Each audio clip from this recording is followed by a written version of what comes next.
Y para hablar sobre este Día de la Libertad de Expresión en México, se encuentra ahora en la línea telefónica Leopoldo Maldonado. Él es coordinador del Programa de Protección y Defensa de los Periodistas de la organización Artículo 19. Leopoldo, muy buenos días. Muy buenos días, muchas gracias por el espacio y un saludo a todo su auditorio. Al contrario, muchas gracias por tu tiempo y por esta oportunidad de conversar con las audiencias de Radio Educación.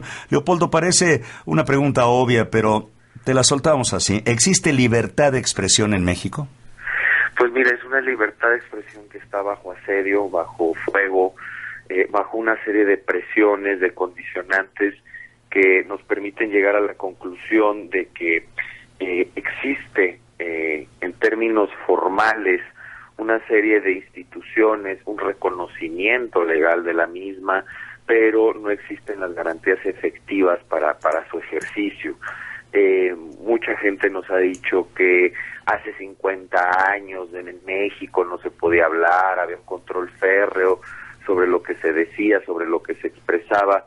Pues ahora vivimos una especie de, o no una especie, sino una simulación, porque efectivamente se puede decir mucho, pero eso tendrá consecuencias fatales en muchos de los casos y en muchos de los estados de la República, en donde, pues como ya se comentaba, Ana Cristina Ruelas, directora de Artículo 19, y como lo hemos documentado durante todos estos años, pues se está matando la palabra, se está amenazando a quien dice la verdad, a quien cubre temas de corrupción, a quien cubre temas de seguridad, a quien cubre temas de violaciones a derechos humanos.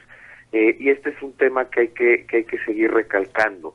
Sí, existen las leyes, sí existen las instituciones, pero hay un déficit en la garantía y en el cumplimiento de las mismas. Cada vez tenemos más instituciones que se supone que protegen a periodistas, que se supone que investigan los delitos contra la prensa, pero paradójicamente tenemos los niveles de impunidad casi absolutos en términos de violencia contra la prensa. Hay un 99.6% de impunidad. Y luego vemos estos golpes mediáticos, como en el caso de Javier Valdez, que obviamente celebramos estos avances, son importantes, ya hay 2 imputados, pero evidentemente también denota que la Procuración de Justicia en México tiene un límite, porque todavía no tenemos claro quién es el autor intelectual o quiénes son los autores intelectuales.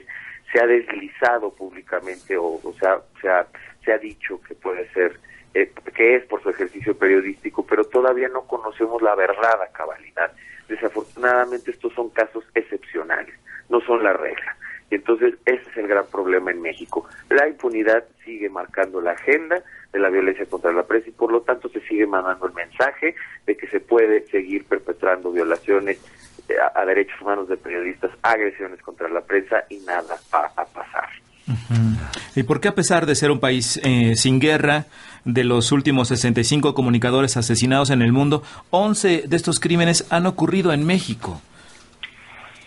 Sí, bueno, el año pasado fueron los 12, uno por mes, 12 asesinatos, nos equiparó a Siria, un país que sí está en guerra, y efectivamente esa situación es atípica, es anómala, ¿no? Porque al final uno esperaría que en una supuesta normalidad democrática pues esto no sucediera. Al final México, repito, es una paradoja en todos los sentidos, porque también tenemos una cifra espeluznante de ejecuciones, digamos, me refiero en la generalidad, pues a más de 100,000 ejecuciones en lo que va del sexenio, 30,000 desaparecidos, y seguimos siendo un país que no está en guerra formalmente, o que tampoco hay un estado de excepción así decretado, pero vemos todos los días violaciones a derechos humanos de suma gravedad por parte de diferentes instituciones del Estado.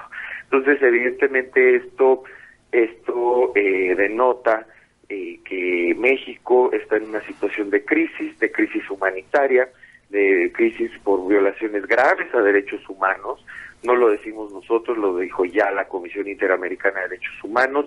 México vive un contexto de graves violaciones a derechos humanos generalizadas, y México además es el país más peligroso de América Latina para ejercer el periodismo. Y vaya que tenemos competencia con otros países en donde hay censura, en donde hay agresiones también constantes, en donde desde el propio Estado se está hostigando a la prensa disidente. Tenemos el caso, en su momento era Ecuador, ahora ha cambiado la situación, Venezuela, en Cuba, en Honduras, en Guatemala, Nicaragua, pero pues México encabeza la lista de los países en donde más se agrede a la prensa y donde más hay peligro para ejercer el periodismo. Claro. Leopoldo Maldonado, siempre que ocurre un asesinato de periodistas, las organizaciones pues se pronuncian y todos esperamos que ya sea el último crimen, pero esto no sucede así. Hay algo que no están haciendo bien las autoridades, que siguen muriendo los comunicadores debido a sus labores, y además otra cosa, no hay pronunciamiento por parte de los candidatos a la presidencia de la República en torno a esto, ¿o sí? Sí, yo creo que conecta perfectamente con las dos preguntas que me haces. Tiene que ver con la voluntad política, ¿no? Otra vez, existen las instituciones, tienen recursos, a veces no los suficientes, por ejemplo, el mecanismo de protección a periodistas a nivel federal, pero al final de cuentas no hay la voluntad política, no implica una prioridad para quienes ejercen hoy el poder, a quienes están en el gobierno, ni para quienes quieren ejercerlo. Eso es terrible, que los candidatos no se hayan pronunciado de manera determinante sobre esto. Uh-huh. Y no den soluciones. Me imagino que ni siquiera conocen a profundidad el problema, no tienen un diagnóstico. Se ha ido en puras generalidades el tema, la agenda de seguridad y justicia. Sí necesitamos una agenda específica en materia de protección a la libertad de expresión, que es lo que propusimos desde la publicación del informe Democracia Simulada. Nada que aplaudir, que habla de las agresiones durante el 2017, del estado general de la libertad de expresión en México. Ya lo describía Ana Cristina Ruelas en el reporte que precedía la entrevista. Una serie de cuestiones tienen que ver con diagnósticos, con establecer coordinación interinstitucional, con la complementariedad entre protección y procuración de justicia, una serie de factores que son muy importantes y que no se tomaron en cuenta durante estos 6 años, que por ejemplo funcionó el mecanismo desde finales del 2012 a la fecha. No se ha tomado en cuenta desde que existe la FEARLE, la Fiscalía de Libertad de Expresión, desde el 2010. Ahora que se crearon al vapor unidades de protección estatales, precisamente después del asesinato de Javier Valdés, y que parecía que iba a haber un golpe de timón encabezado por el propio presidente de la República, que anunció el 17 de mayo del año pasado una serie de acciones, pues nada ha pasado. Vivimos en el gatopardismo puro porque no hay voluntad política. Ya palomearon todos los gobernadores el compromiso de crear unidades estatales, pero pues evidentemente estas son inoperantes y cada vez se unen más a la lista de estados peligrosos que tienden a ser zonas de silencio, como Tamaulipas, en donde no se habla de nada porque hay autocensura, porque evidentemente esta estrategia no está funcionando. Muy bien.